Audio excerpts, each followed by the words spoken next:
lecture. Today we are going to discuss a very important topic, that is insulin resistance. देखिए insulin resistance जो है ये समझ लें कि ये टाइप 2 डायबिटीज मेलाइटस की जो मेन वजह है, the main cause of type 2 diabetes mellitus is insulin resistance.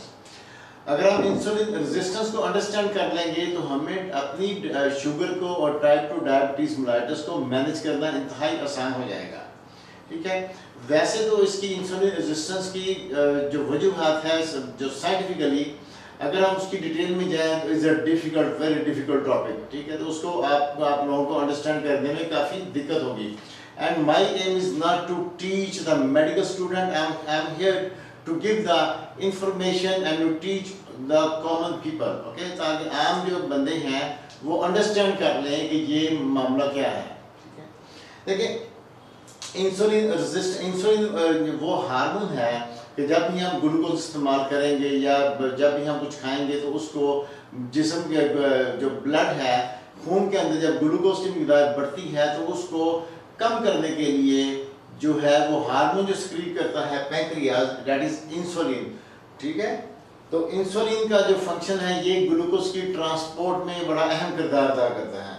अब हम टॉपिक की तरफ आते हैं. देखिए सिंपलेस्ट फॉर्म में ये है कि इंसुलिन रेजिस्टेंस की जो सिंपलेस्ट फॉर्म है वो ये है, वट एवर यू ईट, कुछ भी हम खाएंगे तो डाइजेशन के बाद तो होगा क्या कि अगर कार्बोहाइड्रेट और ग्लूकोज की मिकदार ज़्यादा हो जाएगी. अगर प्रोटीन या फैट लेते हैं तो फिर भी इंसुलिन सिक्रीट होती है, लेकिन डाइजेशन के बाद ग्लूकोज की मिकदार उसमें स्लो ब्लड के अंदर आती है. जब भी ग्लूकोज की मिकदार ब्लड स्ट्रीम के अंदर ज़्यादा होगी तो उसके रिएक्शन के तौर पे जो हमारा पैंक्रियाज या लबलबा है वो एक हार्मोन सिक्रीट करता है जिसको हम इंसुलिन कहते हैं. ठीक है. ये इंसुलिन का फंक्शन ये है कि इसने ग्लूकोज की जो मिकदार है, देखिए नॉर्मल जो मिकदार है ग्लूकोज की जो बॉडी ने मेंटेन करनी है वो है 100 मिलीग्राम पर डेसीलीटर. ये इतनी रेंज होनी चाहिए. जब इससे बढ़ जाती है, अब ग्लूकोज इंसुलिन आई है तो उसने इस मिकदार को कम करना है और लेवल पे रखना है, एक कांस्टेंट जो है. ठीक है. उसने एक लेवल अचीव करना है ग्लूकोज का, ताकि ग्लूकोज, एक तो ग्लूकोज को सेल के अंदर एनर्जी के लिए जो ट्रांसपोर्ट किया जाए, दूसरा ये है कि एक्सेस शुगर जो है ये टॉक्सिक, नुकसानदेह है.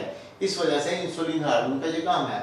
अब ये इंसुलिन जो है जितनी ग्लूकोज की मिकदार खून में ज्यादा होगी उतनी ही इंसुलिन ज्यादा लबलबा सिक्रीट करेगा. अब ये सिक्रीट ये इंसुलिन और ग्लूकोज दोनों साइड बाय साइड चलते हैं. अब इसने करना क्या है कि इसके तीन जगह जाएगी. या तो इंसुलिन जो है ये ग्लूकोज जो है वो सेल के अंदर जाएगी, इस्तेमाल होगी एज एनर्जी के लिए ग्लूकोज, या ये मसल्स के अंदर जाएगी और लिवर के अंदर जाएगी. तो वहां पे ये जाके ग्लाइकोजन की सूरत में इकट्ठी होगी in the form of store sugar. ठीक है. स्टोर शुगर हम उसकी फॉर्म में जाएगी. होता ये है कि जब ये सेल जो है इंसुलिन रेजिस्ट कर गए हैं, ठीक है, ये इसके बाद हम अलग से पढ़ेंगे कि सेल इंसुलिन रेजिस्ट कैसे करते हैं. ठीक है. अब ये समझिए, अब ये सेल इंसुलिन रेजिस्ट कर गए हैं, इंसुलिन को एक्सेप्ट नहीं करते, क्योंकि इंसुलिन काम करती है as a transporter, as a key, चाबी के तौर पे काम करेगी. इंसुलिन जाएगी, नॉक द डोर. ठीक है. और जब वो डोर ओपन होगा, शुगर और डोर ओपन हो गए इसके, या शुगर चैनल ओपन हो गए, तो फिर ये शुगर जो है वो सेल के अंदर दाखिल होगी, मसल्स और लिवर के अंदर. सेल के अंदर शुगर जो दाखिल होगी वो एनर्जी प्रोवाइड करेगी, और मसल्स और लिवर के अंदर जो शुगर जाएगी, वो ग्लूकोज जाएगी, वो जाके स्टोर हो जाएगी in the form of glycogen for the future use.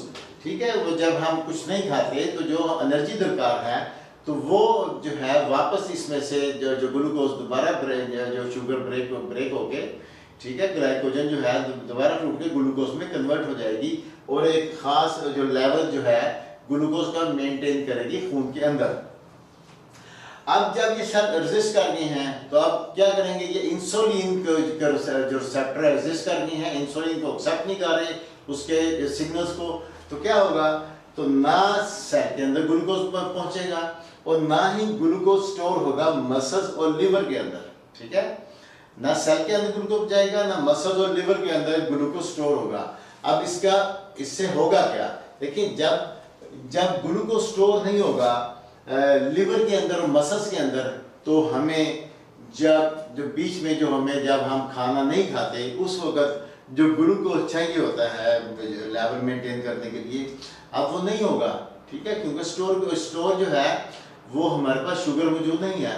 उससे क्या होगा कि उससे एक आपको वीकनेस, कमजोरी का एहसास रहेगा, ठीक है, थकावट सी रहेगी, फटीग रहेगा, क्योंकि आपके मसल जो हैं उसके भी अंदर ग्लूकोज नहीं है। दूसरा ये है, जब सेल के अंदर ग्लूकोज नहीं जाएगी तो सेल क्या रहेंगे, स्टार्व रहेंगे। अब सेल्स जब स्टार्व रहेंगे तो उससे क्या होगा कि आपको एक एहसास होगा कि सेल के अंदर की ग्लूकोज नहीं है, ठीक है, तो आपका मीठा खाने को, क्योंकि ब्रेन को सिग्नल पहुंचेंगे कि ग्लूकोज लेवल लो, तो आपका क्रेव करेगा, जिस्म जो है वो मीठा खाने को जैसे तड़पता है या टूटता है नशे की हालत में जैसे होता है ना, बिल्कुल ऐसे इसकी सेम सिचुएशन है। अब वो मीठा जो है बार बार मीठा खाने को दिल करेगा, ठीक है, और उसके अलावा फटीग हो जाएगी, थकावट का एहसास होगा और एनर्जी लेवल कम हो जाएगा। जब स्टोर एनर्जी मौजूद नहीं है तो एनर्जी लेवल भी कम हो जाएगा। अब इसका क्या होगा, अब ये तो एक्सेप्ट नहीं कर रहे, लेकिन उसकी वजह से क्या होगा कि ग्लूकोज की मिकदार ब्लड के अंदर बढ़नी शुरू हो जाएगी, बढ़ती जाएगी। जब ब्लड के अंदर ग्लूकोज की मिकदार बढ़ती जाएगी तो वो फिर सिग्नल जाएंगे पैंक्रियास को। हालांकि इंसुलिन मौजूद है, लेकिन सिर्फ इंसुलिन रेजिस्ट कर रही है, सेल इंसुलिन एक्सेप्ट नहीं कर रहे। इससे क्या है कि ग्लूकोज की मिकदार बढ़ रही है खून के अंदर, और उसको काउंटर करने के लिए अब बैक्टीरिया जो है it will secrete more and more insulin, ठीक है, ये ज़्यादा से ज़्यादा इंसुलिन सिक्रीट करेगा। और हालांकि इंसुलिन पहले ही ज़्यादा है, लेकिन सेल रेजिस्ट कर रही है। जब और इंसुलिन आएगी तो सेल मजीद इसको रेजिस्ट करेंगे, तो उसकी वजह से क्या होगा कि ये इंसुलिन जो है अब जो बॉडी के अंदर, यानी कि जो ब्लड के अंदर जो फ्री फैटी एसिड्स हैं, इंसुलिन का एक ही काम रह गया है, क्योंकि इंसुलिन 2-3 काम करते हैं। एक तो ये है कि जो फैट स्टोर करता है वो फैट को बर्न नहीं होने देता, एक नंबर। दूसरा ये है कि एनर्जी प्रोवाइड करता है सेल के अंदर, ना सिर्फ ग्लूकोज लेके जाता है बल्कि बाकी न्यूट्रिएंट्स भी ग्लूकोज के साथ सेल के अंदर जाते हैं। नंबर 3 ये इसका फंक्शन है कि इसने ग्लूकोज को स्टोर फॉर्म में रखना है, ताकि हमें फ्यूचर में जब हम कुछ नहीं खाते तो हमें एनर्जी मिले। लेकिन सारे काम जो है वो बंद हो चुके हैं। अब इसमें यह है कि लबलवा बार बार ग्लूकोज की मिकदार खून में ज़्यादा है, उसके रिएक्शन के तौर पे लबलवा जो है ज़्यादा से ज़्यादा इंसुलिन सिक्रीट कर रहा है। यही वजह है जब टाइप 2 डायबिटीज मेलाइटस होता है, ठीक है, टाइप 2 डायबिटीज मेलाइटस, तो उसमें अगर हम फास्टिंग सीरम लेवल करेंगे, फास्टिंग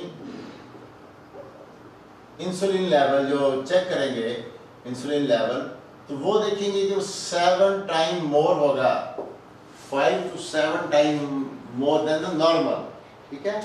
अब इससे हमें ये साबित, इस सारी साइंस से ये वाज़ेह हो जाता है कि अगर हम इंसुलिन रेजिस्टेंस को कम करना चाहते हैं तो हमें इंसुलिन जो है वो कम प्रोड्यूस करनी पड़ेगी, क्योंकि इंसुलिन पहले से मौजूद है।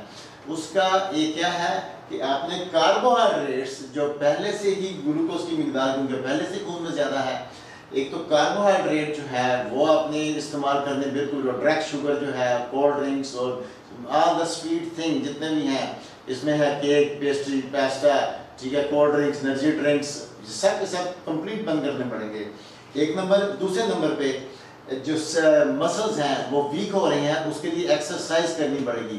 जब एक्सरसाइज करेंगे तो वो एक अलग से मैकेनिज्म है जिसमें इंसुलिन दरकार नहीं होती, डायरेक्ट मसल जो है वो ब्लड के अंदर से ग्लूकोज ले लेता है, ठीक है, that is a separate mechanism. उससे भी आप ग्लूकोज लेवल खून में कम होगा और मसल्स के अंदर ग्लूकोज जाएगा एक्सरसाइज के साथ। ऐसे ही तीसरे नंबर पे ये है कि अगर आप ये एक्सरसाइज और ये कार्बोहाइड्रेट काम नहीं करते तो इंसुलिन एक ही काम करेगा, वो क्या करेगा कि फैट जो है, फैट सेल जो है ना, उनकी मिकदार बढ़ती जाएगी, फैटी एसिड, ठीक है, तो उसकी एक्यूमुलेट होगी, उसकी स्टोर होना शुरू हो जाएगा, जिससे ट्राइग्लिसराइड जिसम में बढ़ जाएंगे, कोलेस्ट्रॉल जो है, ठीक है, उसका इजाफा हो जाएगा, एलडीएल बढ़ जाएगा और एचडीएल कम होना शुरू हो जाएगा, ठीक है।